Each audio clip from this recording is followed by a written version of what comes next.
कई और बहुत से चैलेंजेस थे और मखलूत हुकूमत थी, बहुत सारी जमातें थी। उसमें सिर्फ एक यही काम मैं समझता हूँ बहुत बड़ा क्रेडिट है जो उन्होंने मुल्क को डिफॉल्ट होने से बचा लिया।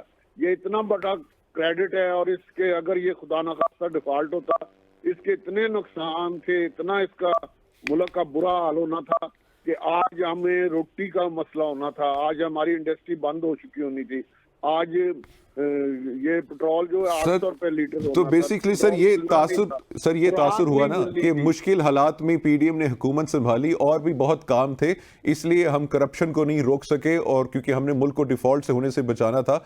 इसमें सर आपका भी बड़ा एक अहम किरदार था, आप ऑपोजिशन लीडर थे, तो आपने हुकूमत वक्त का इस चीज के ऊपर जो है निशानदेही क्यों नहीं की सर?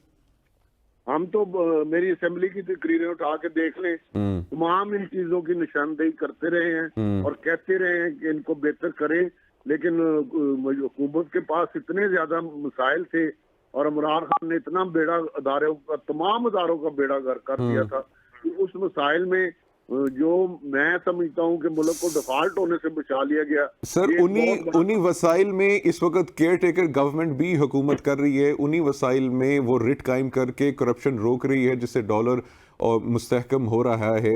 उन्हीं वसाइल में आप लोग जो है नाकाम रहे, इसको तस्लीम कर सकते हैं सर?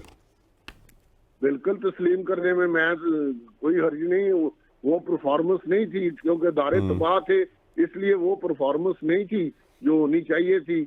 अब इंशाल्लाह 5 साल का वक्त मुस्लिम लीग नून को मिलेगा तो इंशाल्लाह आपको परफॉर्मेंस करके दिखाएंगे, आपको अदारे ठीक करके दिखाएंगे, तो माशी मामलात को बेहतर करेंगे, महंगाई को कंट्रोल करेंगे, बेरोजगारी